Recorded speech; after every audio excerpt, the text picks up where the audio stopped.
In today's fast-paced business world, reliable logistics is key to success.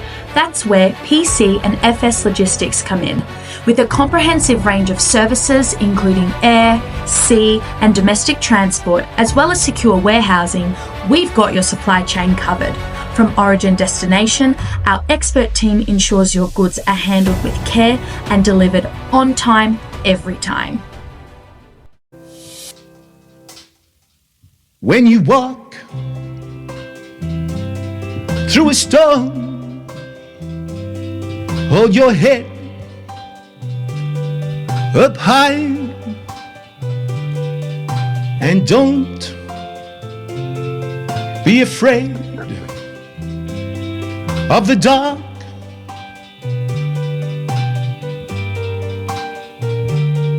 At the end of the storm, there's a golden sky and the sweet silver song of the lark.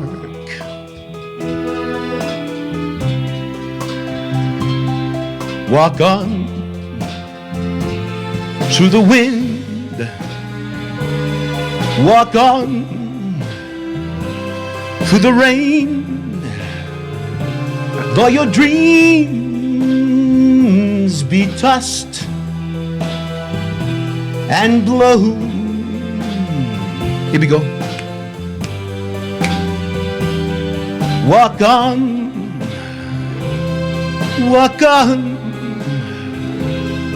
with a hope in your heart, and you'll never walk alone.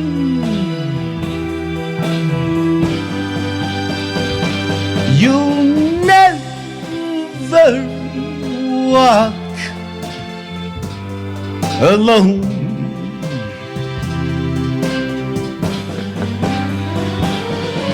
Walk on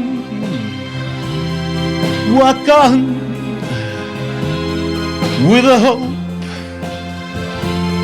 in your heart, and you'll never walk alone. You'll never walk alone.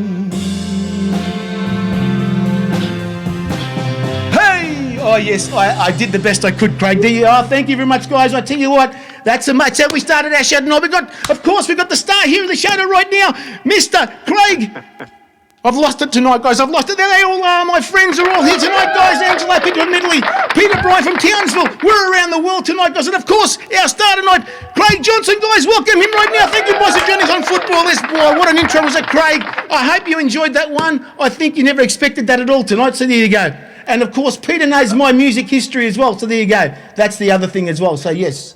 So there you go. Thank you for joining us tonight, gentlemen. Of course, we've got two former EPL players, or First Division players. Of course, Peter Brine. Of course, you know this guy next to you, Peter. And how many years have you known this gentleman? Well, I met Craig. I think it was in. Yes. We saw him, but it was in 1975 when we did a world tour. And I think it was in Newcastle where we played. I think Craig actually came to the game with his dad.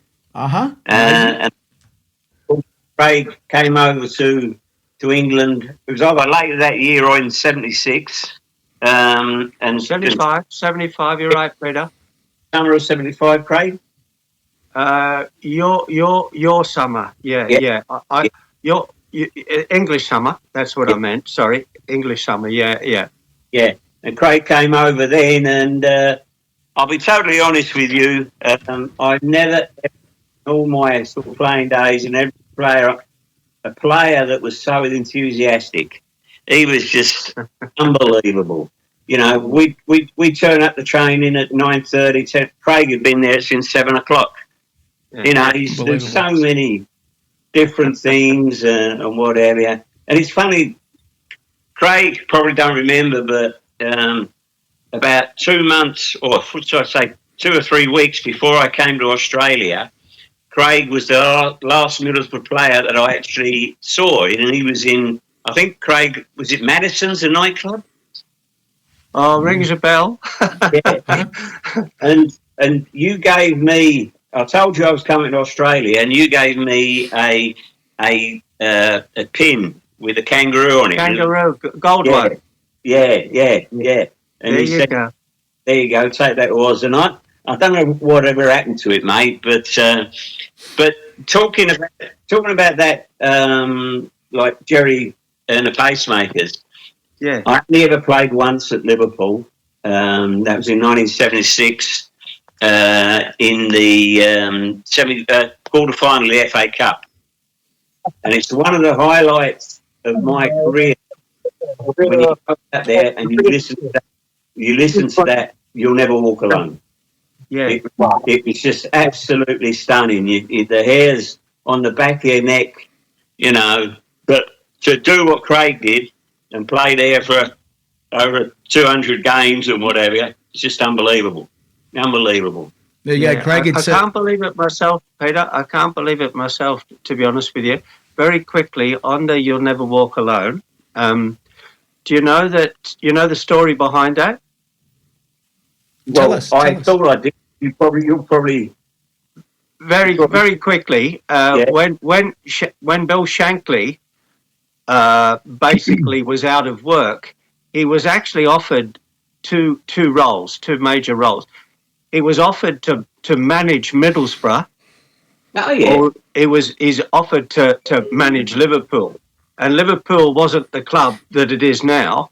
And once he got to Liverpool, he made a statement. He said, "Give me an army of Scousers, and I'll build you an army to beat the bloody world."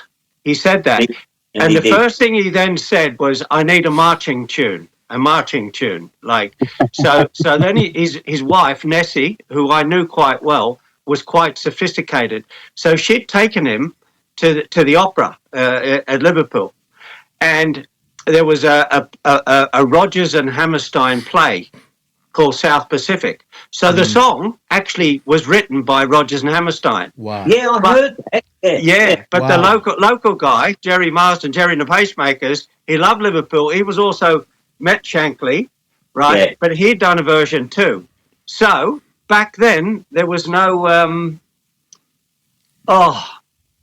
technology whereby That's right. you could broadcast this, except there was one old-fashioned microphone where you had to go to the top of the stadium, top of Anfield, old Anfield. Mm-hmm. So Shankly climbed up there with a parlophone record player, the one with the big, Yes. the big thing, with a vinyl disc. Oh my God. And told the bloke who was announcing the team, every time Liverpool run out, you play this song. So then all the cop adopted it, and they were the first to do it. This is innovation in the day. Bill Shankly. Now it's the song that's adopted by soccer all over the world, even in Italy. They sing "You'll Never Walk Alone." Mm-hmm. I know. Yeah, no, I've got to say, Craig, I'm so happy you said that because, talking about that song, Jurgen Klopp, who's had a very, very good time there at Liverpool. I mean, to see him get emotional, and I think everybody gets emotional about that song, especially when it's played, like with Liverpool and Liverpool win or before the game, it's just absolutely amazing. It's become a pioneer. It's become part of the world of football, and it's unique because it's the only one where, you can get emotional, even sitting back in the lounge, watching the game. So it's absolutely wonderful. Wonderful for the game. It is. Well, it's the marching tune that he wanted, right, Brine? Yeah, well, I was in opposition to Liverpool, and I was in tears on the bloody field. Oh my God. There you go. Mate, oh my God. There you go. I'm lucky. You went in tears because you lost the game. You went in tears because you lost. Yeah, we lost. Yeah, but, you expected to lose against Liverpool. Oh, especially at Anfield. Anfield, wow. So that's and especially after that song. Do you know that I rehearsed it this afternoon, 3 hours before the show, Peter knows my music stuff, and I did it hopefully I did a little bit of something for you there to bring you some kind of memories, of course, and it probably did tonight. That's why Peter's actually talking about it. It's amazing, absolutely amazing. There you go. Absolutely. So, I tell you. Well, look, Harry, I've got to say, Harry, that's a different version of "You'll Never Walk Alone" that I've ever heard in my whole life. There you go. That's a Jerry. But I've got to ask. Look, I was speaking to Craig yesterday, and we were talking about quite a few things. Obviously, in the past, just some wonderful times, and Craig asked me to ask him one question in relation to Juventus. If that brings you back memories, Craig, you'd like to share that with the viewers and with all our listeners? Yeah. Well, there's so many stories, and you could do a dozen Shankly stories, right? You could do a dozen Jerry and the Pacemaker stories, because Shanks would bring Jerry Marsden into the dressing room to sing it live before the game. Right. It doesn't get better than that. And Jerry was a typical Scouser, just hilarious, and he'd have the dressing room in stitches. So it's just amazing. There's so many stories that are left untold. But when we were talking last night about Juventus, the funny thing is that the conversation started off because of we were talking somehow about the Hillsborough disaster. Sorry, the Heysel disaster. Yeah, both of which were Liverpool, both horrendous. But for some reason, what we were talking about was the Champions League in Munich and how they rioted in Paris. Gee. Well, listen to this. I played in the Champions League final against Juventus in Heysel against Juventus when that disaster happened. And funnily enough, it was like the 30-year anniversary. So I went back to Brussels, right, just because I wanted to be there. It's a long story. But then a year later, Liverpool were in the cup final, Champions League final, against Madrid in Paris. And let me tell you, it was an absolute disaster. Now, all the stuff that we talked about is why that tragedy was so horrific in Heysel, and the answer was the policing. Boy. All the evidence is now out. The policing. Hillsborough, the policing. Right? Paris the other night, they're blaming the riots on football. It's not. Boy. It's because they lost control of the city. So that's what we were actually talking about last night, was about yet another cup final, yet marred by violence, yet, I don't know. The policing still isn't right. Craig, let me help you. What about that situation where you told me that you went back in the change rooms and you put a black tracksuit on so you wouldn't be recognised when you stood back and watched it all? Yeah, well, that's part of the interview I did over in Belgium, because the gendarmes had come down and said, look, there's a fight upstairs. The Champions League final can't go ahead, right? Just stay in the dressing room. Don't go anywhere. But we were underground kind of thing. And I was just like, I was a little bit spooked and terrified. And I said to Bruce, right, we were dressed in our red kit, ready to play against Juventus. And we could hear the noise. We could hear the brick walls coming down for the crush of the people of brick walls. So I said to Bruce, I'm going for a look. Let's put a tracksuit on, black tracksuit.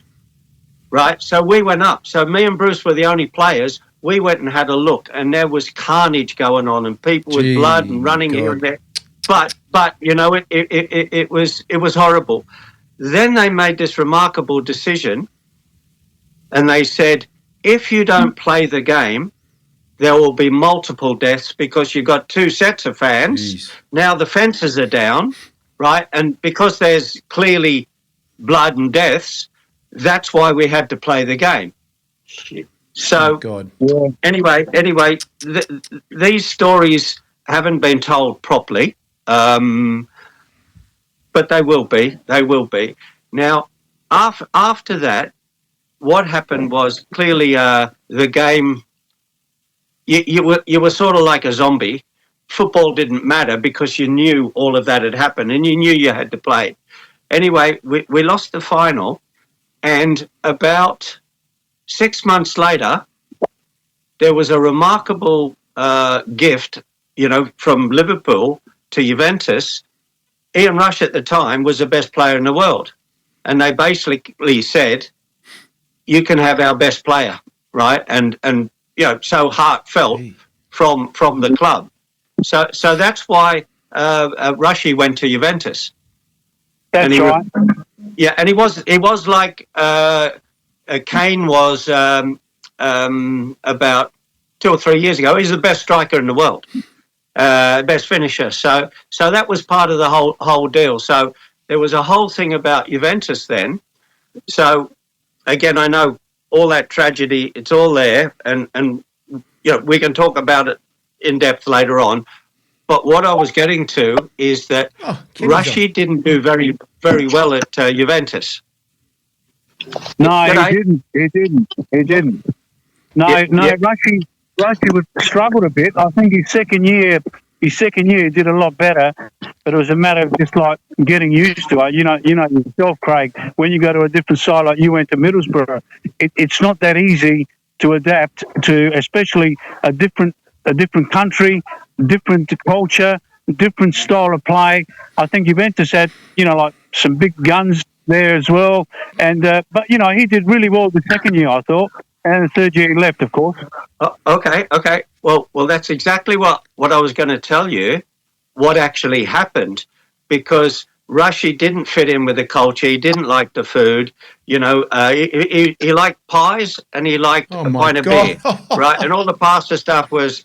He was quoted as saying in one of the papers. They said, "Well, what do you like about Italy?" And this, that, the other.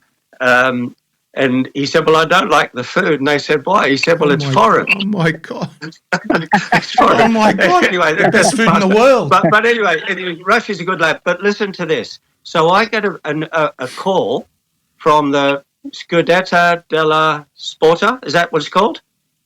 Yeah, it's called. That's right. Yeah, that's right. Gazzetta. It's called Gazzetta dello Sport, which is the first, the top player. But yeah, Gazzetta. There you go. In today's fast-paced business world, reliable logistics is key to success. That's where PC and FS Logistics come in. With a comprehensive range of services including air, sea and domestic transport, as well as secure warehousing, we've got your supply chain covered. From origin destination, our expert team ensures your goods are handled with care and delivered on time, every time.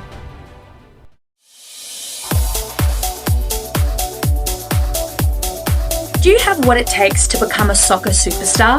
Look no further than Soccer Pro Academy.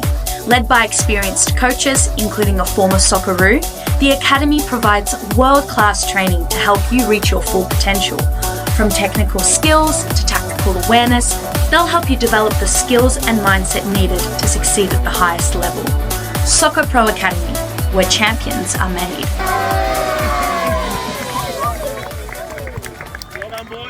Are you looking for the perfect kit for your football club? Try Arrow Sport today. From jerseys to shorts to socks, Arrow Sport will have you completely covered. We can even cover your merchandising line, including hats, beanies, scarves, jumpers, and so much more. So if you're looking for excellent lead times, great pricing, and even better quality, try Arrow Sport today by looking at our website at arrowsport.com.au. And even better quality, try Arrow Sport today by looking at our website at arrowsport.com.au. Looking for a haven to unwind and indulge? Look no further than Brista Cafe, nestled in the heart of Derrimut Village Shopping Centre. From decadent homemade gourmet cookies to scrumptious muffins, every bite is a delight. Everyone loves Brista Cafe, and you will too. So why wait? Visit Brista Cafe today and taste the difference for yourself.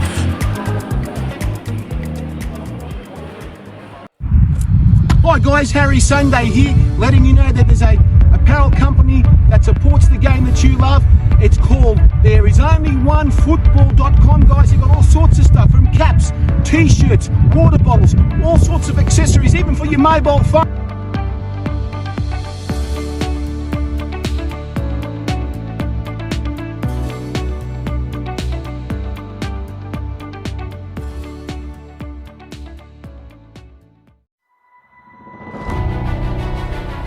In today's fast-paced business world, reliable logistics is key to success. That's where PC and FS Logistics come in. With a comprehensive range of services including air, sea and domestic transport, as well as secure warehousing, we've got your supply chain covered. From origin destination, our expert team ensures your goods are handled with care and delivered on time, every time. So the chief journalist from there called me, and he said, "Is that Craig Johnston?" He said, "You're playing in the reserves at the moment at Liverpool." I said, "Yes, I know." He said, "Well, I sat down with Ian Rush, and we talked about, why he wasn't scoring goals." And then he said, "We looked over the statistics, and then we found that more than 2/3 of Ian Rush's goals, whether it was at the far post or the near post, had come in from right midfield." He said, and then we traced it further. He said, "So 2/3 of his goal came from you." He said, and we want to sign you, and we want to sign you. So I thought, oh, hang on. So I'm playing against Scunthorpe and Rotherham and Humberside, Hull in the reserves, right? Or I could be playing and servicing Rushy at Juventus. So it was a big call. And then I think the management had changed, and Kenny took over. And I think Kenny had always been a secret fan of mine. And I think for 2 years, I played only 14 games in the first team under the previous manager. When Kenny came in, he put me straight in the first team, and we played 86 games that year, I think, 86, and I played 85 of them, and we won the double. That's amazing. So I could have been at Juventus, but instead we won the double the year after. My God, unbelievable! And I reckon, Craig, if you'd come to Italy, you would have enjoyed the pasta a lot better than Rushy. Oh my God! I love pasta. I love pasta. I love culture, and Napoli, the home of where Maradona used to play, mate, that'll do for me. Oh, my God. Look, I've got to say, now that you mentioned Napoli, I've got to apologise to all of you for wearing this hat, but it's only still fresh from the celebrations, and people are still celebrating in Napoli after winning this amazing competition, like in opposing to Inter Milan, who, as you know, made the Champions League final, but gee, what a game that was. But Napoli, we've got 6 million people that live there at Napoli, and there are flags everywhere, and there's absolutely amazing. Even if you went the day after the bus parade, it's absolutely, I think it's still going to keep going for the next 2 or 3 months, mate, before the next season. This is Europe, mate. It goes on and on, the game. It doesn't stop. We know that, but not down here. But, Craig, I want to speak to you about what is happening with you, mate. You've got these amazing shows happening. I looked at your poster. I actually heard the interview on the ABC on the weekend. Mate, some of the stuff you said, it was unbelievable. I mean, the interview was so emotional. I could not, mate, it nearly made me cry the way you were going. When you were, it made me cry just about. So it was amazing, that interview, Well, there's a lot of emotional stuff, and Brine knows. I was 15 when I got to Middlesbrough, 1975, black and white television, no internet, no phones, and I'd left in December, just after Christmas, red hot from Newcastle Beach or Nobby's Beach down there, with girlfriends and mates. Next thing, I'm in freezing cold Middlesbrough in the north of England, my God. And it's snowing. I'm jet lagged, right? I'm disorientated. I'm hungry. My mum bought me soccer boots that were 3 sizes too big because she said, "Oh, you'll grow into them." Right, and then I'm at a trial in Middlesbrough with all these hungry young Scots and Irish and Welsh that just heard my accent and saw my surfy hair and just wanted to kick the shit out of me. Good sound. Right, Oh, Bridie? my God. Right, Bridie? Right, mate? Yeah, you had that sort of, or made that impression on the lads that they wanted to kick the shit out of you. Yeah. Well, they're all after a job, you know. And Oh, see, God. don't forget, professional football, like we call it that now, but it was kind of pit miners, and it wasn't that professional, was it? No, it wasn't. No. You know, you look at the game now, money that's involved in the game and everything else. When we were playing, or especially when I was playing, which was a few years before you, you really work like crazy for it, and the clubs in those days, a lot of them sort of had that real sort of sense of pride about it, or anything. It was all cut and thrust and that type of thing. But as I say, but it was the sign of the times then. It was new. It was new. We were creating professionalism. We didn't know it, right? Discipline was coming into it. Training. There was no science and no diet. There was no nothing. There was, Jack Charlton's coaching. There was no coaching manual, or there wasn't even a piece of paper that says, "Here's how you coach." These people were making it up on the spot, weren't they? Let me say, Craig, I just wanted to. Sorry, Harry. Craig, I wanted to ask you about. You asked me to remind you. At some stage when you were at Liverpool, the early stages, you were interviewed by one of the greatest sports commentators, Bruce McAvaney, and I remember seeing that interview on Channel 7, and all the sacrifices that you were doing, and there were some images of you running into the snow, in snow, 1.5 metre sort of like high snow, pre-season, and doing so many sacrifices, so much hard work. You want to share a little bit of that with our viewers? Well, I kind of was, because Peter was there too, and he now lives in Australia, so he had the culture shock in reverse to me. But that's what I was getting to. You leave, 112 degrees in the sunshine from the beach, and then 2 days later you're in the snow up to your neck. But it's snow and rain. But the trialist match, it was brutal. When I say brutal, it was thuggish. They took you out at the knees because they wanted the job, and that's the kind. When we say sacrifice, I just loved the game, and I wasn't from there, so I didn't know what the skills were, like the Irish, the Scots, the Welsh, the Middlesbrough people. So I had to be very, very different, because I was different, but they didn't like the fact that I was there, because only 3 or 4 people were going to get picked. And by the way, Charlton had been there. A manager never comes to trialist game for whatever reason. He was there looking for apprentices to take him duck hunting. Right, Briney?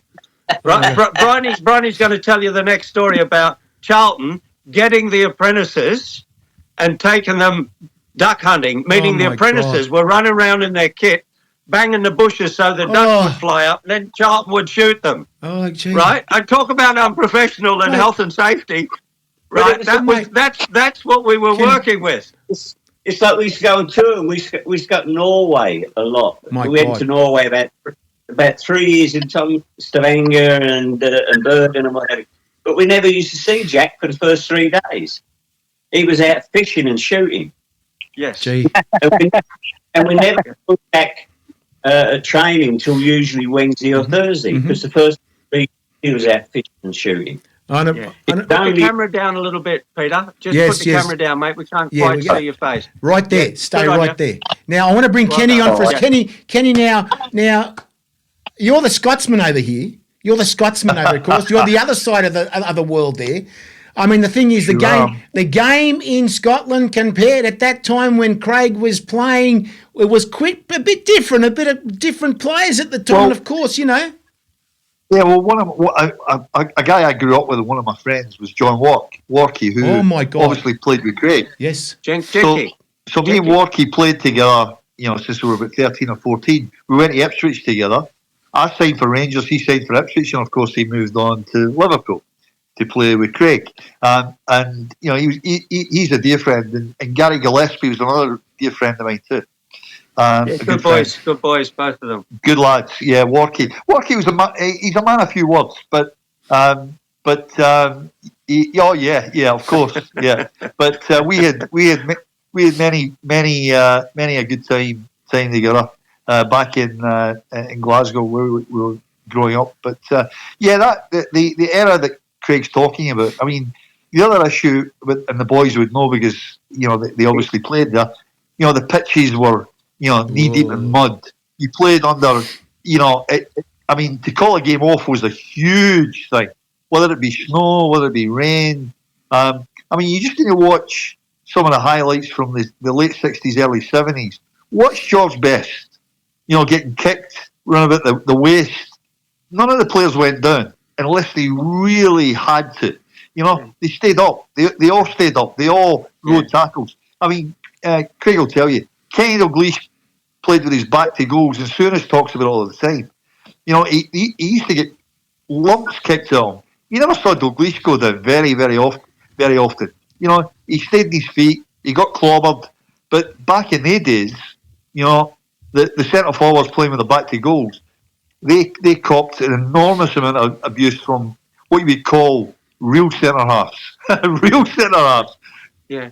Can I say something really quickly to put in a bit more context what you were just talking about? And I'm going to ask Peter, because Peter's English, I'm Australian, but Peter, do you have the same feeling that I have when you look back on the history of English soccer, that at the heart of every good English team there's a really hard Scotsman?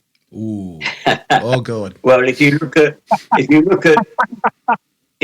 Graham Souness and Suey and I made our debuts on Billy Bremner. Oh, gee, him. Billy Bremner. You got Billy Bremner, another one that played for Middlesbrough, Craig, and I think Bobby Murdoch. Celtic. And McAndrew was hard. McAndrew, yeah. But the Scots were renowned for not brutality. They was for their toughness, for their spirit. No, brutality is a good word. Yeah. It goes back. Dave Mackay. Dave Mackay, Ron Dave Yates. Mackay, yeah. Ron Yates. They're all Scottish. I know. Right. That's my point. That's my point. Gordon McQueen, Jim Holt. Hello. That's my point. That's my point. Yeah. We bred them tough. I want to say one that they've got to keep going. I think it's continued now. Napoli's got Scott McTominay, and he's so physical and he's so hard. And people are bouncing off him. He's such a tall guy, so it hasn't changed today. The Scots, they've always got that hard, physical, arduous sort of player, and we're so happy to have him on board. Well, even Billy Gilmore as well. Fantastic. Kenny also knows a Scotsman here, mate. Every time we played for Australia, it was always a war on the field. And we're talking about here Gary McDowell. Is that right, Gary? Have you guys know Gary McDowell? Yeah. Oh my God, mate! Talk about wars on the field.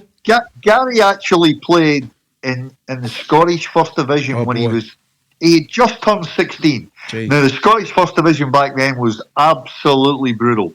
Jeez. Yeah, absolutely brutal. It was Craig was talking about how physical it was. You've seen nothing. That division, to try and get out of that division into what is now the Scottish Premier League. There was a player that came here from Scotland called Jim Dempsey, and he was a Terminator. Ooh.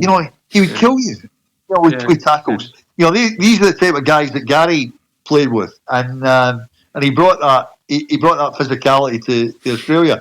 He played with Hamilton Accies when he was 16. Unbelievable. Which was an amazing, for that time, for that period of football, 70, 76, 77, it was amazing. There wasn't a lot of players were making first team debuts at that age. There was the odd one or two, but Derek Johnston at Rangers, but in Scotland, and there was a couple in England, but predominantly, as I keep going back to what Craig was saying. I mean, today's game, it's like handbags at 40 paces. You can't touch anyone. You can't fall over. I mean, when you look at some of the players and you go, he never got touched, and you can just see that they're looking for, to get tapped and go down. They're looking to fall over a leg. Yeah. That never happened in the 70s and the 60s. No, it wasn't. Certainly no British players. If you broke your leg back in the day, the Scotsmen, they just picked the leg up and hop off. Oh, gee. Tough. I mean, they breed them tough. Mate, it's honestly, I know exactly what happens to these guys. They eat more haggis and they get more tougher. That's the other thing. But the thing is also... Anyway, very quickly, to move on, just to wrap that little bit up, right? At Liverpool, people often say, why were you so successful? Why was a team so successful? Why was it the best team in the world? And I fully believe, and I'm not English, I'm not Scots, I'm not Irish, I'm an Aussie. But the backbone of the team, when you think about up front Dalglish, midfield Souness, Alan Hansen at the back. So I call them the Holy Trinity of Scots football. And they were the ones that made the dressing room with the crack and the mouth and the discipline, the behaviour and the smart-ass comments and the put-down comments. It was a brutal place, but those people invented, I'm telling you now, professionalism in football because they just did. And everybody marched to their tune. The Australians, the Zimbabweans, there was Jan Mulby, who was Danish, Rushy was Welsh. We had this eclectic dressing room, but it was the Scots that were the heart and soul of the whole dressing room. Just so you know. Yeah, the interesting thing is, Craig, I just wanted to ask you, in those days, I remember watching it on TV. Watching the English Premier League was absolutely fantastic, the most entertaining. But Liverpool's opponents, to me, were Everton. I remember those big games, Liverpool and Everton. It was always Everton. Of course, Everton is not one of the prolific clubs now, but in those days it was Everton, wasn't it? You know when we won the FA Cup in 1986, right? And we won the double. Yep. Guess who came second that year? Oh yeah, Everton. So they came second in the league and second in the cup. I mean, you'd be spewing, wouldn't you? And they're in the same town. Gee. They're in the same town as us. My goodness. The interesting thing that Craig just mentioned about the Liverpool team, about the nucleus, the backbone. We never, as a national team, Scotland, ever used Nicol, Hansen, Souness and Dalglish in the World Cup together. Boy. Yeah. Alex Ferguson preferred Willie Miller and McLeish as his two centre-halves. Yeah. And in actual fact, I know this is a fact, that because Craig will tell you, obviously Kenny and Alan Hansen were very close. They were really good friends. Yeah.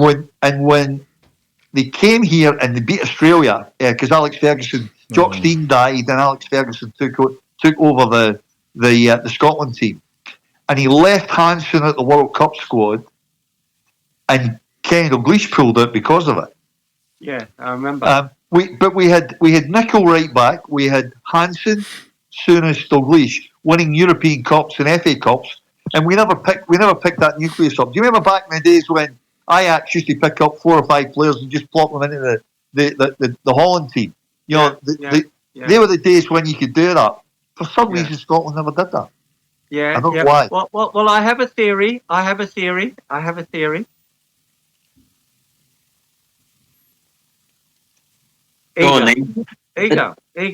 Ego. Yeah, you might be right. In the Liverpool dressing room, there was a lot of workers, grafters, and when I talked about the Holy Trinity, they also had massive egos. And when you get back and you get up to Scotland, there's also egos there as well. And I've been praising the Scots for all the things, but I think that our dressing room was just a magic dressing room of fun and laughter, because people could be ridiculed at the time, like the likes of me, because I wasn't as good as them.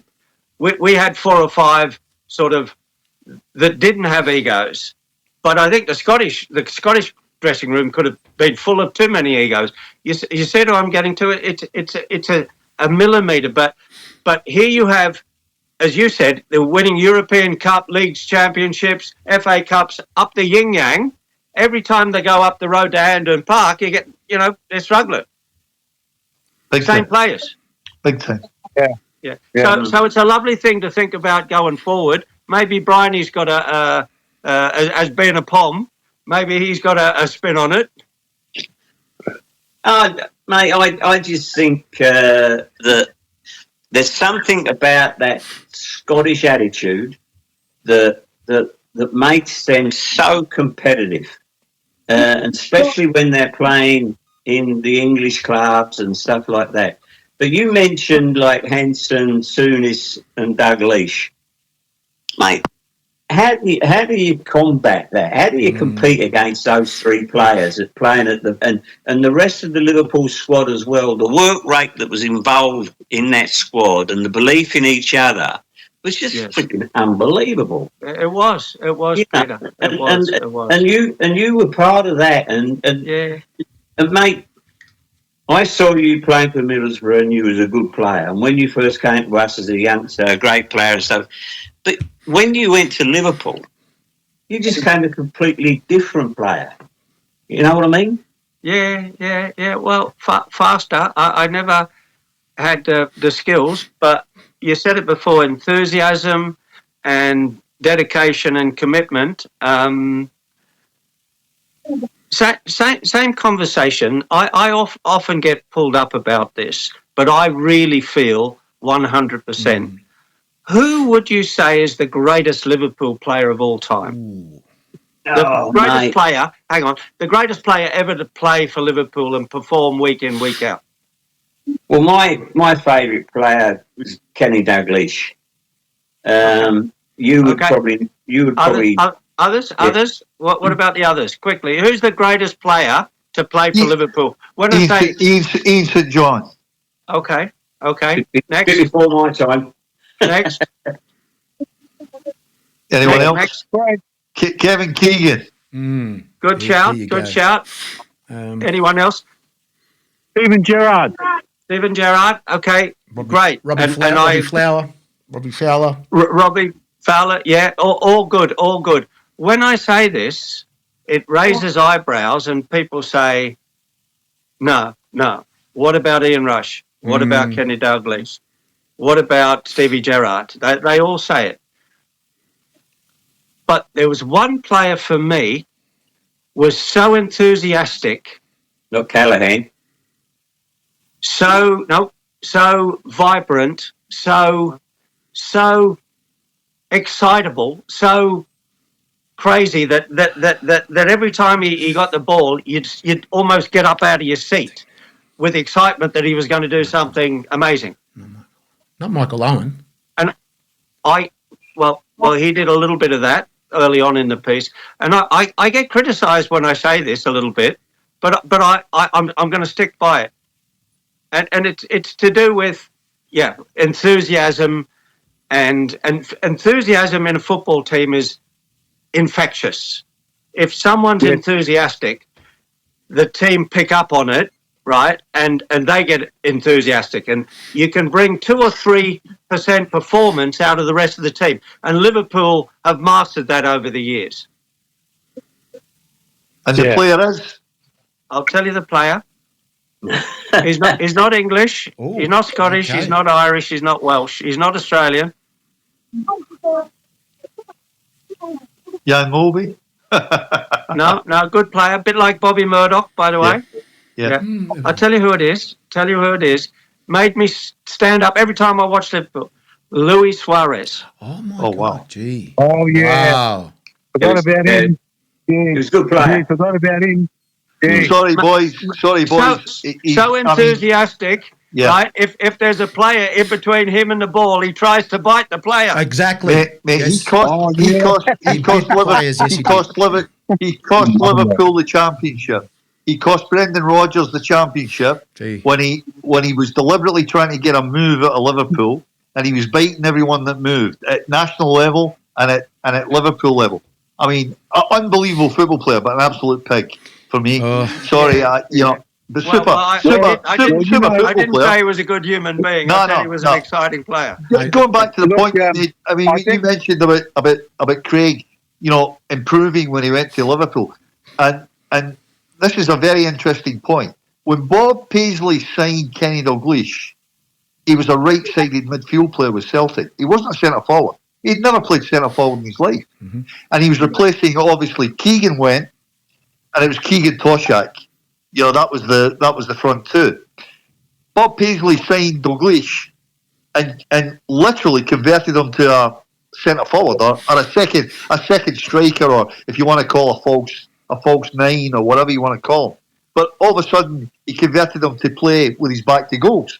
But all the years at Celtic, he was like an inside right or a right side midfield player. Never played centre forward in his life.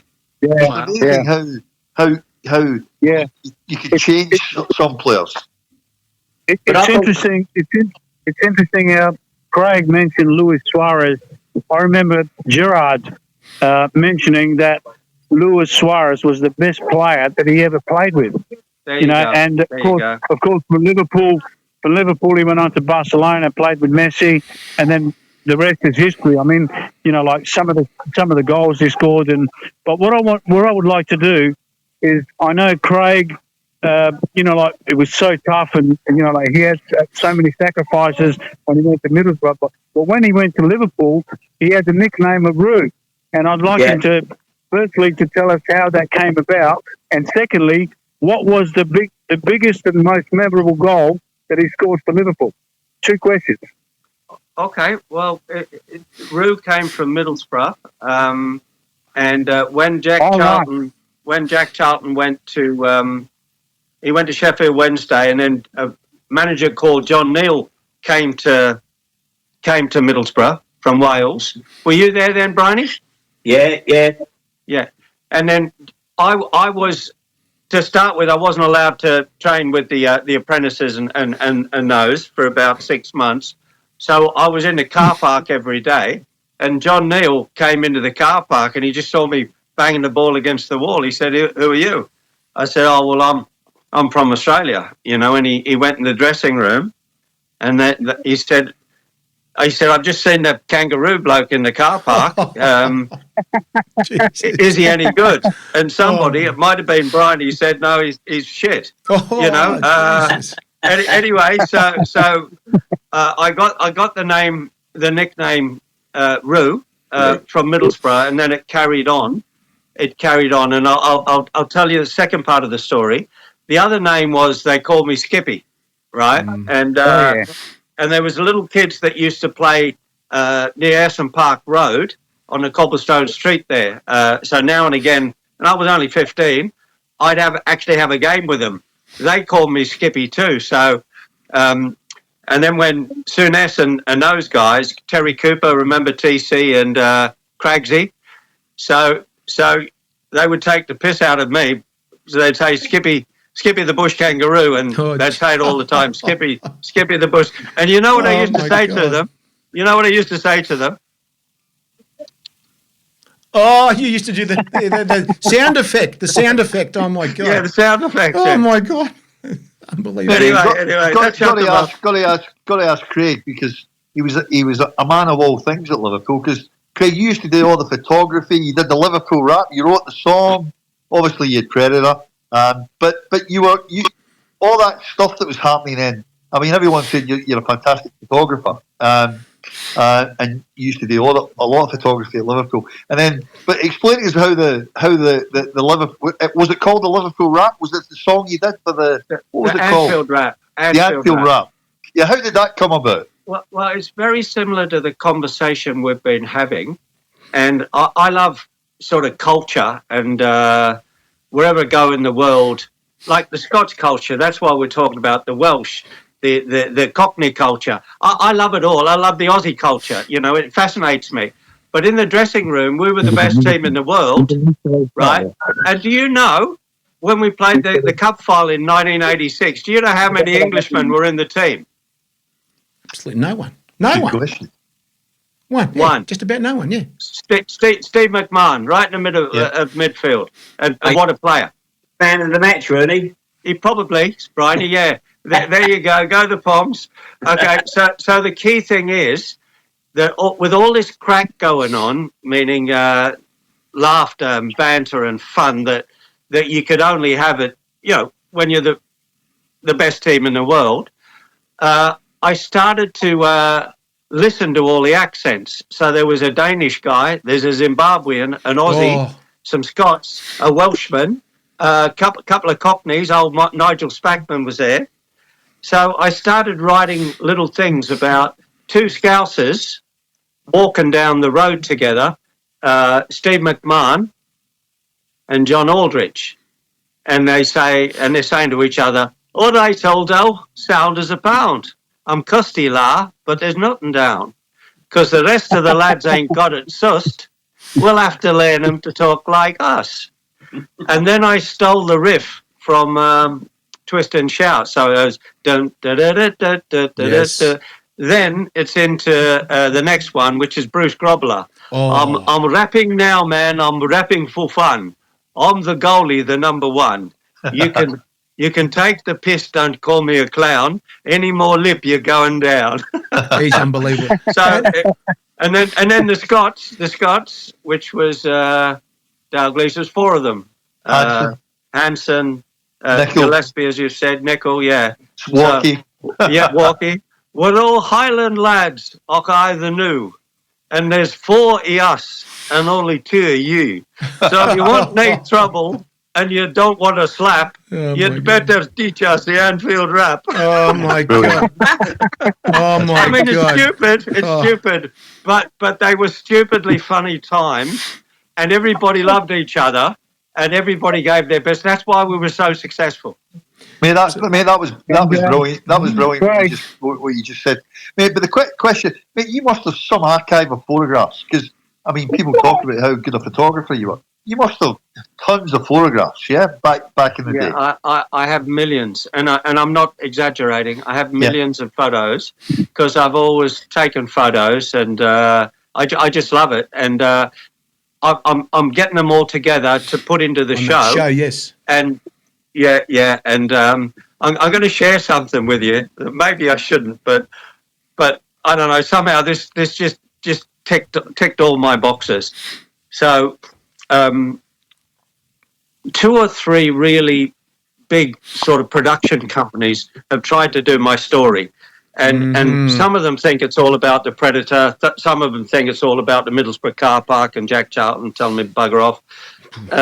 Some think it's about this, that, and the other. I said, no, it's the whole thing. You got to tell the whole thing because it's all linked. Now, why was I telling you this? We were talking about my photos. There's a reason. I was telling you this for a reason. It'll come to me. Sorry, senior moment. 64 now. Yeah. But it was really relevant. So production companies wanted to do my story. Goal, yeah. Was it Goal? The movie Goal?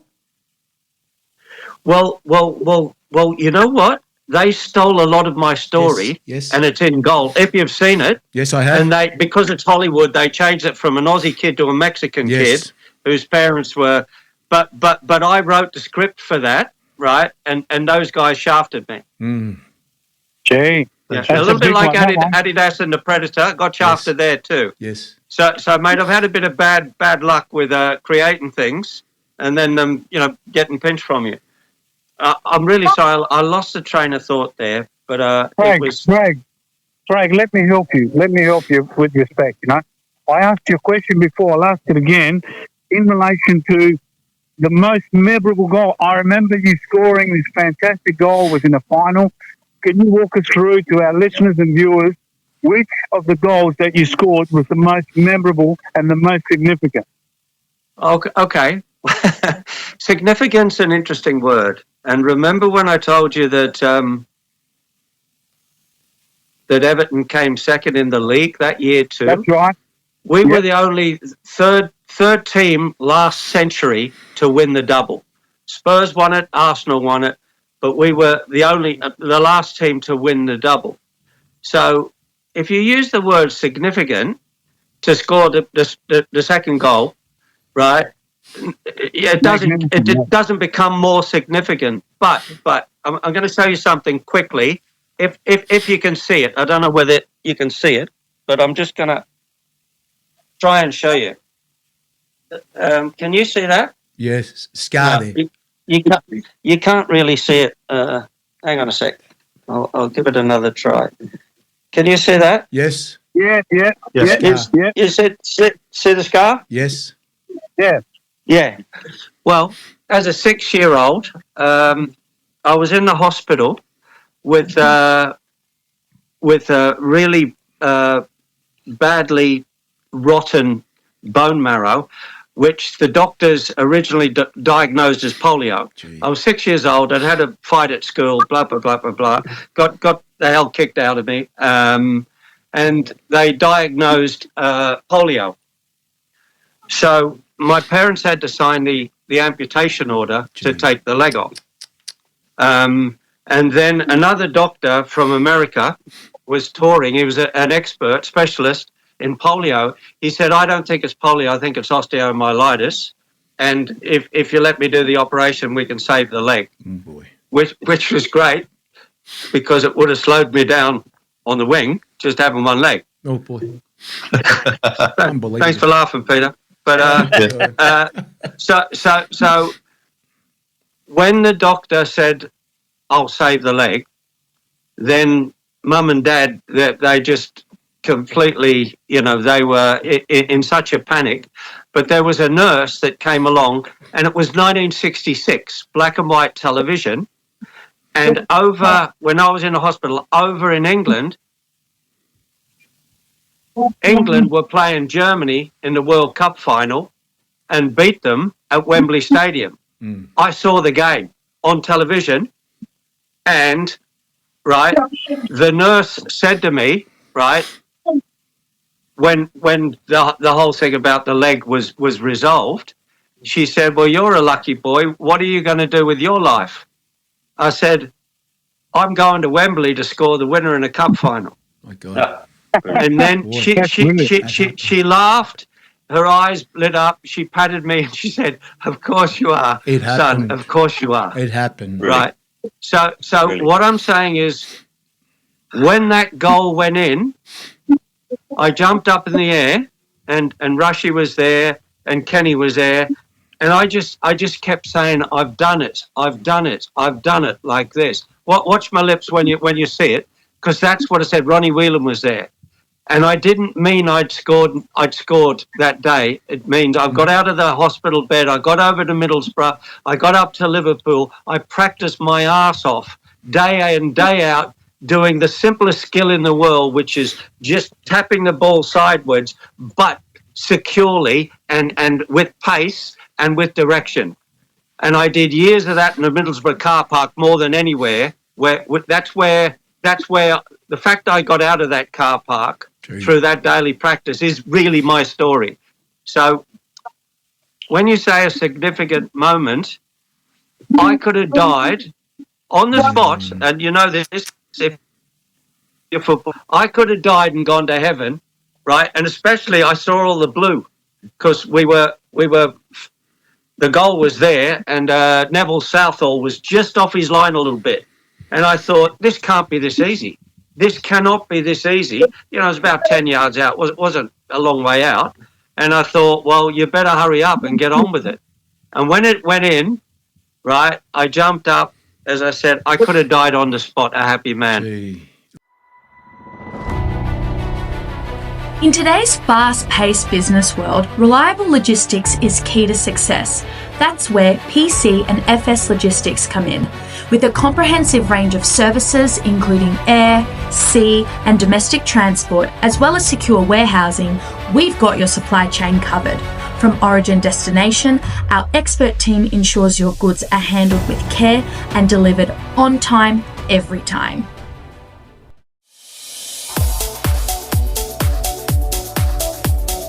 Do you have what it takes to become a soccer superstar?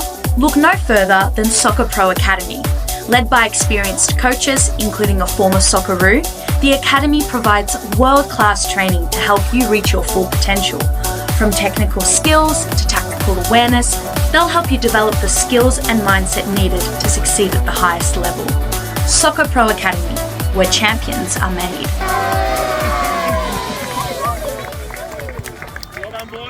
Are you looking for the perfect kit for your football club? Try Arrow Sport today. From jerseys to shorts to socks, Arrow Sport will have you completely covered. We can even cover your merchandising line, including hats, beanies, scarves, jumpers, and so much more. So if you're looking for excellent lead times, great pricing, and even better quality, try Arrow Sport today by looking at our website at arrowsport.com.au. And even better quality, try Arrow Sport today by looking at our website at arrowsport.com.au. Looking for a haven to unwind and indulge? Look no further than Brista Cafe, nestled in the heart of Derrimut Village Shopping Centre. From decadent homemade gourmet cookies to scrumptious muffins, every bite is a delight. Everyone loves Brista Cafe, and you will too. So why wait? Visit Brista Cafe today and taste the difference for yourself.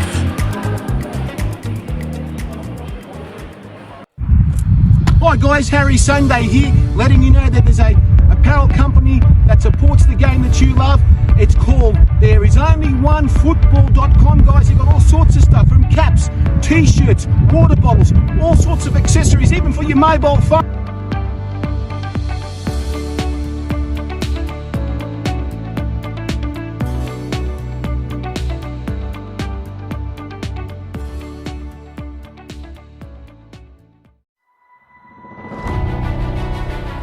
In today's fast-paced business world, reliable logistics is key to success. That's where PC and FS Logistics come in. With a comprehensive range of services including air, sea and domestic transport, as well as secure warehousing, we've got your supply chain covered. From origin destination, our expert team ensures your goods are handled with care and delivered on time, every time. Yeah, I'm so happy. I'm so happy that you mentioned that, because I remember that goal, watching it in Australia on television, and of course, it wasn't only the fact that Neville Southwell was one of the best keepers in the world. I mean, the way that you got there to meet that ball, I remember the people that I was watching with jumped in the air, from they were sitting on the couch, but they all jumped in the air. So it was such a great goal because you beat one of the best goalkeepers in the world. Yeah. Well. The funny thing is, apart from that, and you said, I think the commentator said, "Where did he come from?" You know, and the fact is, I think I'd ran right back to our other box and passed the ball back to Bruce or something. That's right. So there was a really, really hard man, left fullback for Everton. What was his name? Real hard man. He played for England. Hard as nails. Pearson? Pearson? You got me on that one. Pierce. What's his name? Good question. Michael Pearce. Oh, it's a left full-back, Everton, played for England. Hard as nails, played for Nottingham Forest. What's his name? Stuart Pearce. Stuart Pearce. Thank you. Thank you. That's him. Good on you. So Stuart Pearce had kicked the shit out of me all game. He'd followed me everywhere I went. I couldn't move, right, because they know how I played. I was energy. So he did such a brilliant job. He basically cancelled me out of the game, right? But I'd ran that far back to my own box. And I sincerely believe nobody else in English football would have run up, on the whiff of potentially a goal, but that's what I pride myself on. Mm-hmm. I always was there, at the far post if someone needed it, So anyway, Died and gone to heaven. You asked a question. I want to say something to Peter. I want to say something to Peter right now. Of course, Peter. Now, I looked at those training videos of you going up these mountains. You know what I'm talking about, don't you? Those mountains. I mean, I'm looking at Jack Charlton. I'm saying he's actually like a bully. The way he's speaking like a bully, the way he treated you guys. Did he make Craig go up those hills too? Did he make him go up the mountains as well? I hope so. Yeah. And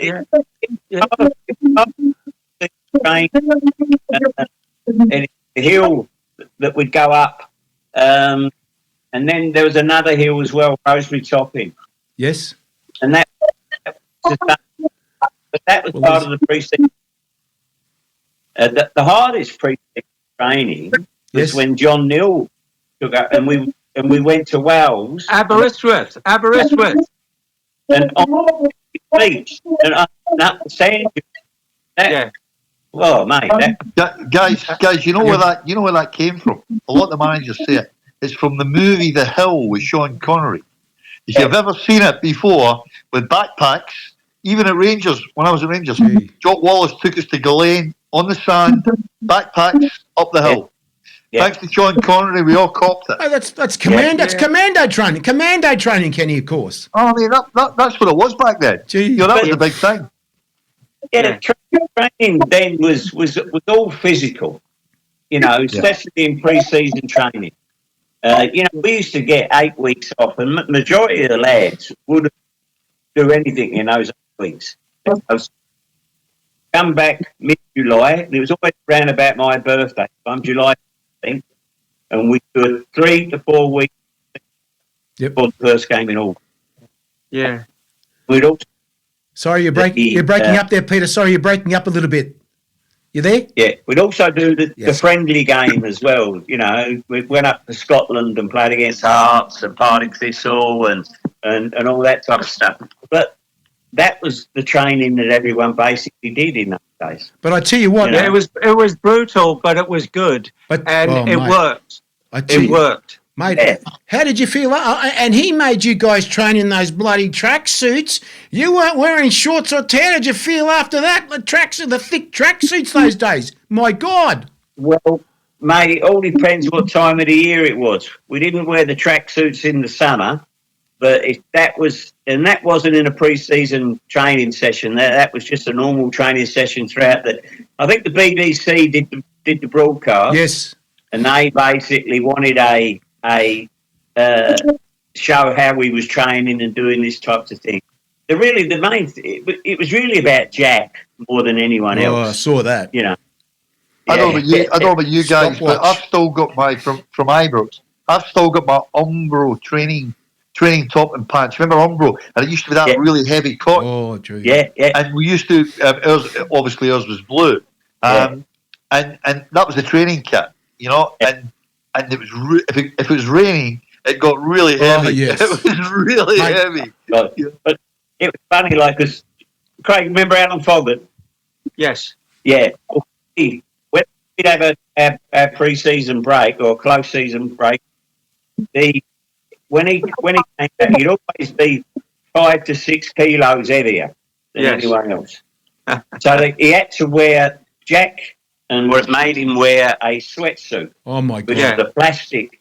Oh. Yeah. The boxer's suit. Foggy was flat out getting through half the training session. Yeah. Well, it was old-fashioned common sense, by the way, Right. and Yeah. and it all worked. It all worked. Of course it did. Yeah. Yeah.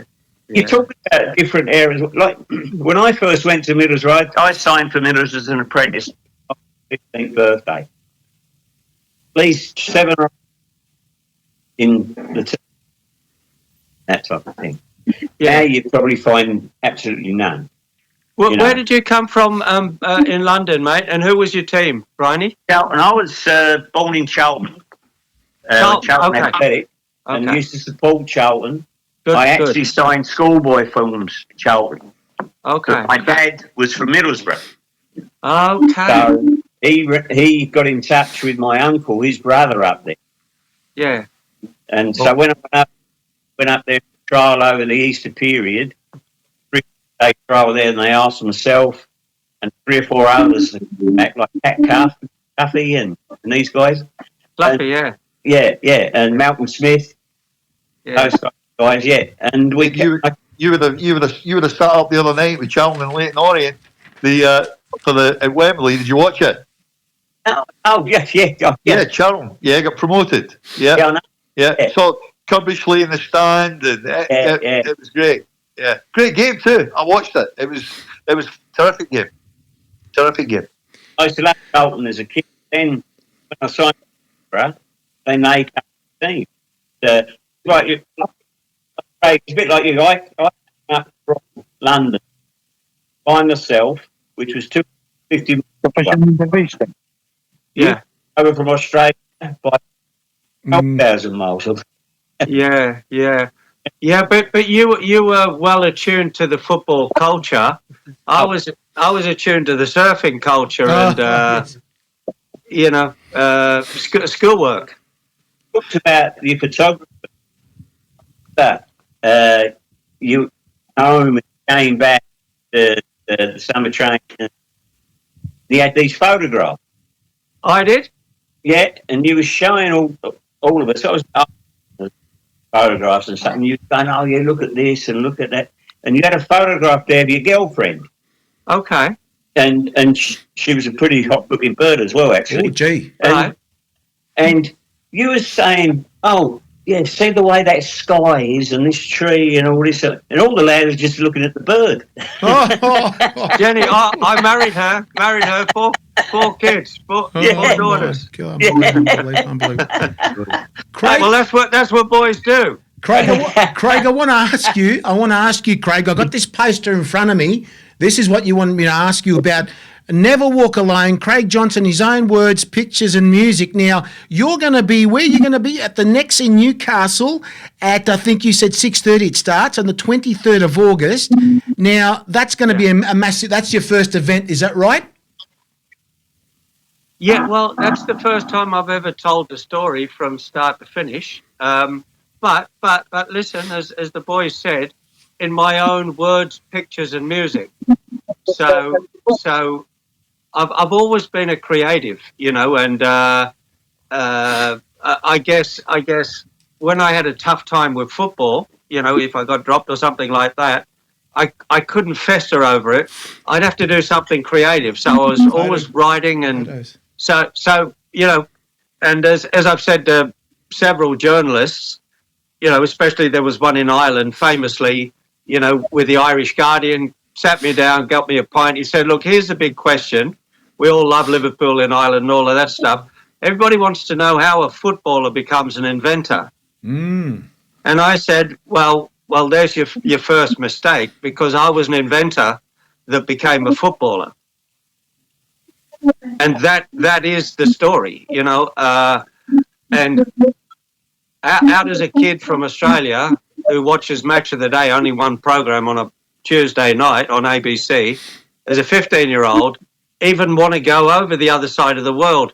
Brine, you travel up from London, but as you said before, how do you get over from Australia? How do you tell your parents they have to sell their house to get you over there? And by the way, it was only one way.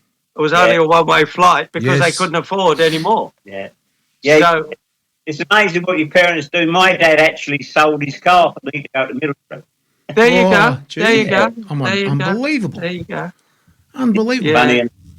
And then you owe them, don't you, mate? You love them and you owe them, and you got to pay them back. There's something about your parents, and and I don't know how often your parents came to your games, Craig, but every time we played in London, I was playing, my mum and dad were there, and they would come up to Middlesbrough 3 or 4 or 5 times a year and stuff like that. But for your mum and dad to be watching you play, it was always just absolutely stunning. Absolutely stunning, They love you so much, and they show it. I remember, we played at QPR, and it was a night game, and Jack invited my mum and dad back into the coach, back to our hotel, and and Jack sat with me mum and dad all the way through, and that type of thing. And My dad just could never, ever forget that. Well, a World Cup winner he's sitting next to. That's why. Yeah, it wasn't many of them around, by the way. No. It was Unbelievable. No, they was great times, you know. And unfortunately, I was only 24 when I had to pack in playing to injury. Gee. Yeah, you know. I remember, That, mate. that was just before you. Yeah, that's Yeah. right. Yeah. What year was that, mate? What year was that? 78, I had to pack in. 78, yeah. Yeah, My you. goodness. I don't know. I think I played with you in reserves, but yeah, you made your debut, I think, in early 78. Yeah, well. Again, if you weren't playing, you know, I was lucky because there was a virus that was going around the club, and there was about a dozen players that couldn't play. Yeah, And I was actually only 17. And funnily enough, like the year before, in the reserves, a similar thing happened in the winter. You know, when players get sick and a virus goes through the club. So twice there was a virus, and because I was the spare person, I got a leg up. So, mate, I became the youngest player ever to play for Middlesbrough. Gee. yeah, I know. Amazing. Yeah, 17 years, Gee. 4 months, yeah, 3 days and 15 hours, but who's counting? yeah. I know. Yeah. Oh no, mate. I remember you very well. Yeah. Yeah, Craig, you one of the few. I think the other Australians that played for Middlesbrough was Tony Vidmar and Mark Schwarzer, the goalkeeper. Viduka as well. Duca, Viduka as well, Schwarzer, from Leeds and United. who was the lad that went to Germany? Played in Germany. Mark Schwarzer, I think. No, He played in Germany. a midfield player. I know who it is. Was it Ned Zelic or Zelic, I think. Ned Ned Zelic. Ned Zelic, that's right, yes. Yeah, Ned Zelic. Yeah, That's right. Zelic. Yep. Schwarzer, yeah. There's one other one, a little midfielder, tough, hard as nails. Tiato. Danny Tiato. Danny Tiato. No, I remember That's Danny. right, Is he Danny Tiato, yes. Yeah, Danny too. Danny, but at Middlesbrough though.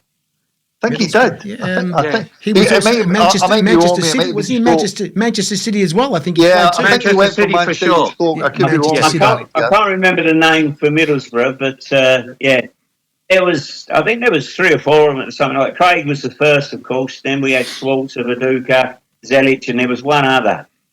I actually. He was playing up front. No, that was Viduka, was it? What's his name? No, I'll come back to you in a minute.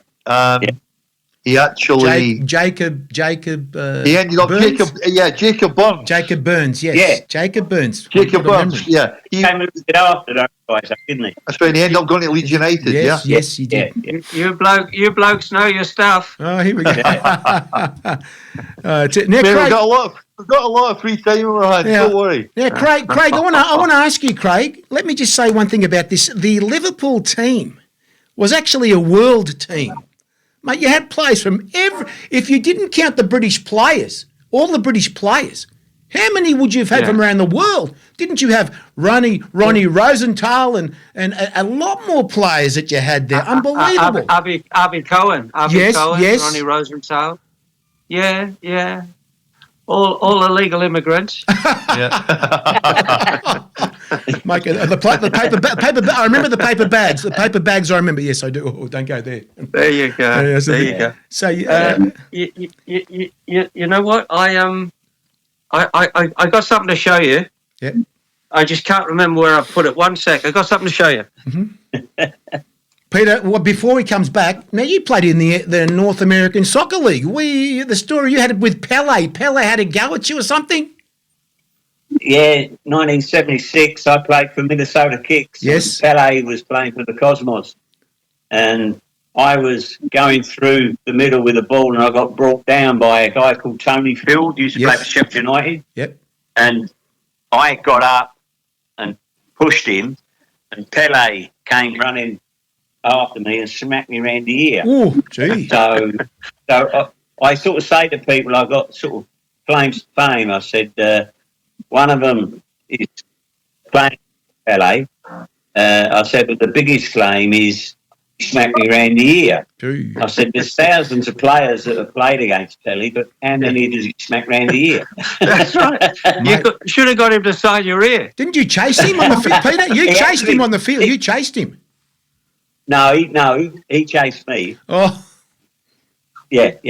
The thing is, he's the only player, though, Craig, that I ever got have asked for an autograph.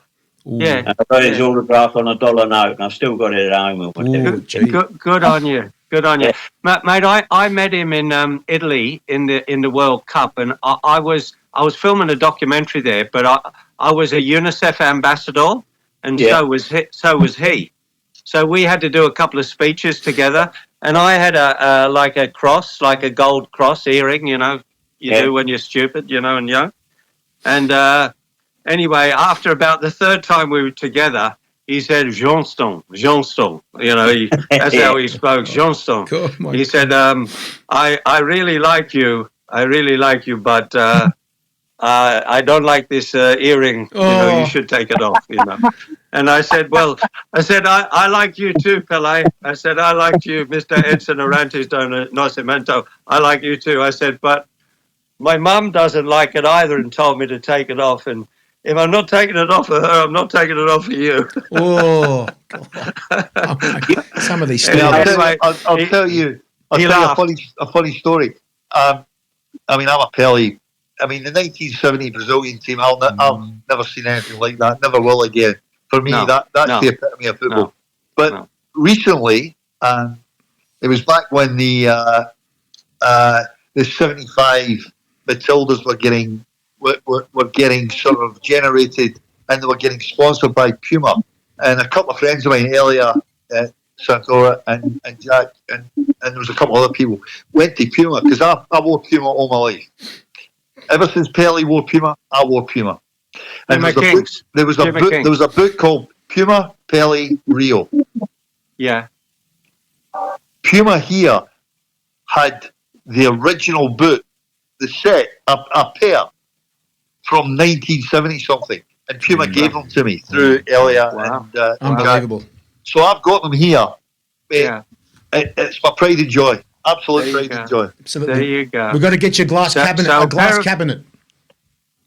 A pair of Pele's football boots and a clip across the ear. Yeah, that's the. Another quick same conversation about I don't know, 20 years ago. Pele wrote his big book, big autobiography, and he just happened to launch it in Australia, and because I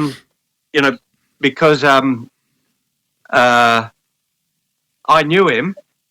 And that they needed someone to do the introduction launch, so they got me to do the introduction launch. And funnily enough,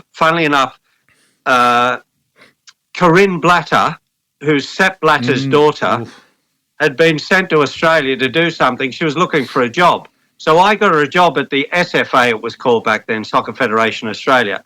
And I went to them and I said, "Oh look, we need to look after Corinne Blatter." And they said to me, "Who's Corinne Blatter?" I said, "It's Sepp Blatter's daughter." And they said, "Who's Sepp Blatter?" And I said, "Well, he runs global football, don't you know that?" And they didn't know. I said, "Well, you just got to get her a job anyway." So Corinne knows Pele well, and anyway, so Corinne is staying at the same hotel, the swankiest one in Sydney at the time, where Pele's staying. And then they're coming over to the conference centre in Sydney, and basically at the time I've never done any real advertising to his advert years ago, but I did do something for the Newcastle Permanent Building Society. So anyway, they had a big picture of my face on a bus. So Pele's Corinne's telling me this story a bit later, but Pele and Corinne is now sitting in Sydney. In the traffic, and the bus pulls up to them, next to them, and it's my face.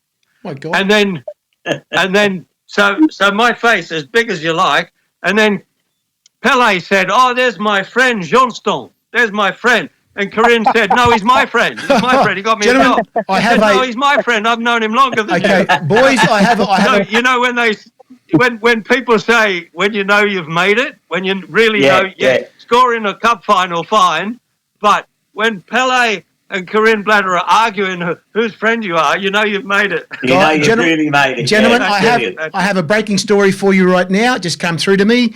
Tottenham Hotspur have decided to sack Ange Postecoglou. He's done.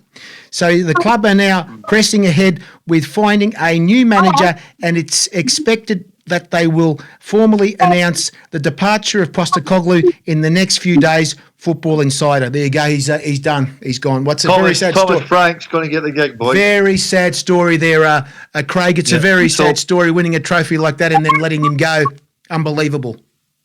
Brentford are losing, so Thomas Frank's the one that they've been tapping. So it looks like he'll be there. Yes. Thomas Frank will get the gig because they want three of the Brentford players. Very sad story actually. So anyway, it's just the way that the world goes, and especially the English Premier League and what have you. What that's like at this moment in time.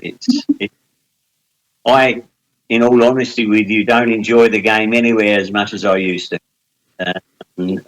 But I feel sorry for him, and to win a trophy, all right, they haven't played the best, but you'd think you'd give him another go. Well, the upside is he's got 2 years left in his contract, £5 million quid a year. So that's £10 million. That's $20 million. And he just picked up £2 million bonus for winning Europa. Exactly. So he's probably leaving with $24 million. Oh my Not bad. Yeah, but he just made them 120 for being in the Champions League, though. True. Boys, That's an excellent point. Boys, he can buy the A League now if he wants to. By the way, so it'd be fantastic if he buys it. Yeah. Yeah, it'd be nice. Yeah. He buys it exactly. But anyway. Well, look, I said I was going to show you something, talking about Champions League. Oh, my God. There she is, look. Wow. That is a first. No, that's unbelievable. That's a That first. is amazing. Everybody's watching this tonight, Craig. They're all watching what you just showed. So everyone here right now, you're looking at some stuff here. It's Is that your unbelievable. Liverpool shirt? There it is. Kinda. Wow, that's the champion. That's the trophy. My God, a replica of the trophy. Wow. Yeah, exactly. That's brilliant. There it Have is. you got- Have you got your I name? wanted to ask you. Unbelievable. Sorry, You got your Craig, name I wanted to engraved ask on it? Craig, you've got some shows coming up. You got some shows coming up. I sure have, Can you yeah. tell us about that? Well, Can you tell us about that? tell them my story at in Newcastle, 23rd of August. My own words, pictures, and music, and it'll be laughter, tears, a walk down memory lane, all the good old stories. A lot of the stuff that's never been told before, because I've never really told all of it. And I got to say that the second half, I retired when I was 27 because of the illness of my sister Faye. I got to say that the second half's been much more interesting than the first half. Oh, you know what? I just remembered. Remember when I forgot to tell you something? Yes. I just remembered what it was. So,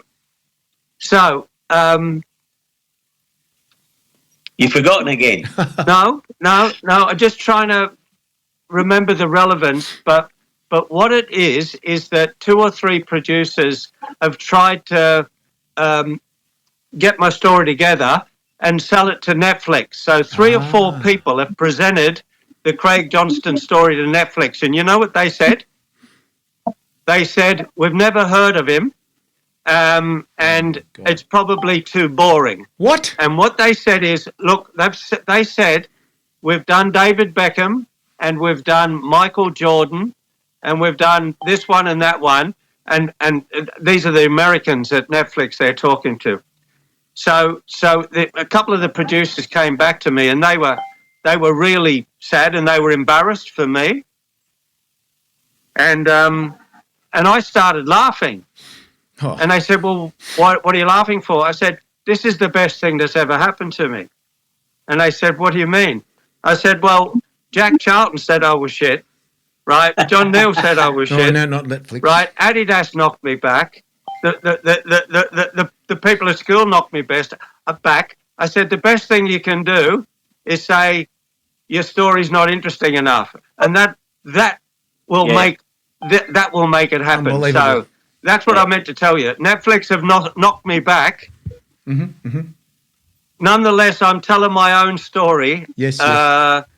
And hopefully, once it's done in Newcastle, then I can take it around Australia. Okay. Brilliant. I'm sure we've got a joint friend in Mark Trenter. He's a dear friend of mine. So I'm sure I'll be coming. I'll ring Mark and I'll come and see the show, mate. I'm looking forward to it. Well, make sure you keep your pants on when you come. Also, there's some. You're coming down to Melbourne too, Craig. Is that right? You're coming down to Melbourne, August, July. I've heard July, August. It's probably the end of July, and it's Bulleen. Yes. Bulleen Soccer Club asked me some time ago to come down there and do something. Yes. Interesting. It won't be the full show, but it'll be something that's half the story that Netflix doesn't want to hear. And also, we have interest from you to go to Brunswick City Soccer Club. I was speaking to the president today. He actually wants you down there. I'm going to give your phone number to him. He'd like to contact you and do something with you on a Saturday night there as a special event. There you go, Craig. I've worked something for you there too. Good on you. Thank you very much. No problem. Thank 2 you. weeks. That's the thing. So, geez, we're going over time, but we don't care because this is an amazing night. Of course, it was amazing getting Peter on tonight because it was a last-minute thing. I like, Peter, come on. We said 5 minutes. Peter, mate, you must be enjoying yourself tonight, reliving all these memories. Some of these. Tell me the funniest, Peter, the funniest story at Middlesbrough with Craig. The funniest story. There would have been a lot. I think there wasn't really that because I was only there a year and a half or something like with Craig. I had to pack in through injury and what have you. Mm-hmm. But I think Craig was just, and they're not funny stories. I think you've heard Craig's what it was like in going there and Jack Charlton telling he was shit and everything else. But Craig was just a young lad, So the thing I think with the photographs was one of the funniest thing with Craig. Mm-hmm. All the boys are looking at his girlfriend. And Craig is trying to tell him how nice the sky is and things like that. Unbelievable. But no, he was a lot younger than me at the time. Unbelievable. Yeah. So, Craig, Do you have any funny stories about me, Craig? What's that? Do you have any funny stories about me? Oh, salty. Oh, salty. yes. On me head, mate. On me head. Far post, son. Get in. Oh, salty Brine. You sound a bit like David Beckham. Yeah, I know. Mate, we're going to have to catch up anyway. Mm-hmm. Yeah, I call him... when I was coaching kids in London, I used to say you could bend it like David Beckham or David from Peckham. Oh, God. Unbelievable. Yeah, brilliant. But, I signed Beckham for the Predator, by the way. Oh, good. Oh, did you? I signed Beckham to the Predator. I had to go through Alex Ferguson. I let him try the boots out, right? And on the weekend, it was a pre-season game, or first game of the season, at Crystal Palace. He scored from the halfway line with the Predators on. Gee. Remember that goal he scored from the halfway? Yeah, I remember that. First time he ever wore them. And that was the Predators. Yeah, Predators. First time he ever wore them. Then you had the movie Bend It Like Beckham. That's it. That's it. Yeah. Oh, brilliant. Never got paid for that either, boys. Oh, mate. Don't forget, your shows are coming out. Those shows are coming out, Craig. Everybody's going to hear those. That Alex threw at Beckham, was it? Yeah, it was. It was a Predator, yeah. It was the boot, the famous boot. Yeah, it was. Alex Ferguson. That's the first thing I asked. I said, I hope it was the Predator. Brilliant. Amazing. That's So great. Anyway, there's one chapter in the book, and it's when I went bankrupt. It's called From Predators to Creditors. Oh my God. Unbelievable. So Anyway. So Kenny, you've got some more questions for Craig, of course, mate. any more? Because we're going to finish up very shortly, so we're just about running out of power. We could go forever. I could go forever with this. Yeah. We're going to have to I have think- a part like two with this. Craig's, like Craig just said, he's obviously getting show up in his hometown of Newcastle. I'm sure all the people that are watching tonight, go out, get a ticket, get there, and they'll have a wonderful evening. I know a lot of ex players. Mark will be there, and there'll be a lot of KB players that Craig guested with when he came back in the NSL days. They'll all be up there. Graham Hayes is back up there now. He's living up there. And probably Craig Mason. There'll be tons of them. We'll probably be there. So it'll be a great night to go, and you'll see some old famous faces along the way. So get your tickets, guys. I'm sure. Exactly. Where do we get tickets, Craig? Are they? Well, there is a site called Oztix, so it's oztix.com.au, and just put my name when you're in there, and it's going to be a great night. I'll tell you who the host is. Hang on a sec. I'll tell you who the host is. Have a guess who the host is. I heard it earlier in the interview on ABC. I forgot now. I'll give you a hint. I'll give you a hint. It's a he. It's a he, and he's a Liverpool fan. Ooh, Liverpool. And he's from Newcastle, or near enough. Mm. And I'll give you another hint. And his brother's a Liverpool fan as well. Oh, yeah. Oh, gee. That's a hard one. Oh, It's hard. God, you got me. Did he play football? He did when he was young, Okay. really young. Okay. Yeah. And then that good question. Then he played something else.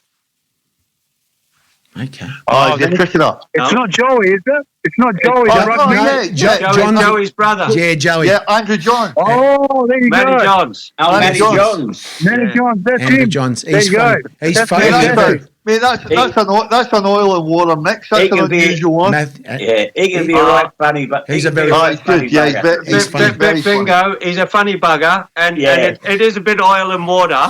We get on like a house on fire. That's Good on brilliant. you. Yeah, That's brilliant. Have you ever he's from Cessnock, so have you ever, he's got a has he ever he's- spoken to you he's about? good. Has he ever spoken to you about bringing back the Biff? yes.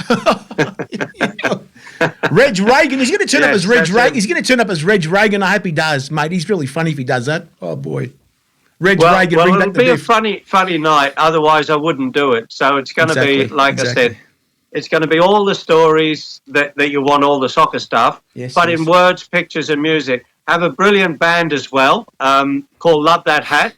Love That Hat, I reckon, is the best cover band in Australia. And Fantastic. some of the Cold Chisel stuff they sing is better than Jimmy Barnes. And Beautiful. Jimmy's a mate of mine, but I can say that. Well, So Harry didn't do a bad job with You'll Never Walk Alone. Oh well, he you might go. want to get. I'll do the Brunswick City Soccer Club. I made a mine tour Jerry and the Pacemakers here, and I was a tour manager. I spent 2 weeks with My Jerry God, Marston. my If God. I hear that song again, I'm like, Oh, my God. you know what? I love You it. know what? Honestly, when he was in town, when he was in Sydney, Yeah. I caught up with him. Oh, did you? Had a couple of beers, and we did a TV show together. Fantastic. So, Beautiful. I always got on well with Jerry. Mate, the funny thing, I can't get past, he goes from Jerry and the Pacemakers to the side man for Sooty and Sweep. Do you remember that? He was the straight man for Sooty, which was a golf puppet show. It was That's it. amazing, you know. That's it. And his manager, who was on the show with him, he blamed his manager for the rest of his life until the manager died, but for ruining his career for getting him as the straight man on Sooty. You know, brilliant. Absolutely brilliant. We've got an announcement before we go. We've got an announcement tonight on everyone on Thursday night. Please watch Channel 31 in Melbourne. The first Football S show is going to be shown there from Brunswick City Soccer Club. So we have finally got on TV at between 5 and 6 p.m. with, of course, Kenny Wilson. We've got Carlos Bielli. We've got some guests there. We've also had our big guest was actually Paul Wade, former Socceroo captain. What an amazing show that was. And of course, Angelo Picker helped us that night with the show as well for sponsorships to make it happen, guys. So there you go. Where I go. And if you get there, of course, Craig, on at Brunswick City, we will have it live on Channel 31. We'll get it live, filmed on Channel 31 for you as well. How's that? Is that next to the Sex Channel? What? What was that? Oh, boy. It's a community channel. Be careful. It's a community channel. Channel 31 in Melbourne. Okay, there you go. Harry, I've got to shoot off now. Obviously, we've gone way overboard. But exactly. Harry, I just want to congratulate you, Harry, for organising this. Of course, Peter, and also Craig Johnston. It was lovely talking to you, Craig. Yes. It's just an amazing thing that you did today to bring Craig on. And I would encourage everybody to get their tickets at Bullion and Brunswick City and wherever Craig is, because he's got some absolutely extraordinary stories to tell. Exactly. So I've got to leave you guys. And thank you, Angelo. Thank you, Angelo, for coming on today. Thank you. Fantastic to join you, and I wish you all the best, the very best. Thank you. Been lovely chatting to you. Thanks, guys. Thank you for joining us tonight. Thank you all for joining us tonight, guys. There it is. An extra show there for you tonight. A big show it was. So don't forget, guys. Don't forget Thursday night. Of course, on Thursday night, Channel 31, Melbourne, guys. Thank you for joining us tonight. Thank you, Peter, for joining us as well. Thank you. Here we go, guys. What a show tonight we've had, guys. Live tonight from Queensland, New South Wales. New South Wales twice, apparently. Italy as well, guys. Thank you for joining Football List Show tonight, guys. Make sure you watch the show on Thursday at 5 p.m. on Channel 31, the first show of Football List Show. Thanks, guys. Thank you. Units. We thank our guest tonight, guys. Our massive guest, of course, Craig Johnston. Thank you. Units. Hey, here we go. The cup of life. This is the one. Now is the time. Don't ever stop. We should've known, gotta be strong. We should've known right from the top. And when you feel the heat, the world is at your feet. No one can hold you back if you really want it, guys. You know, that's what I'm saying. Don't forget, guys, Thursday, 5 p.m. on Channel 31 in Melbourne. Check it out, guys. Thank you. See you next Monday at 8 p.m. Good night, guys. Do you really want it? It's on Thursday night and next Monday. Here we go. Thanks, guys. Thank you for joining us tonight. What a great show it was. Thank you, guys. Thank you. In today's fast-paced business world, reliable logistics is key to success. That's where PC and FS Logistics come in. With a comprehensive range of services including air, sea and domestic transport, as well as secure warehousing, we've got your supply chain covered. From origin destination, our expert team ensures your goods are handled with care and delivered on time every time.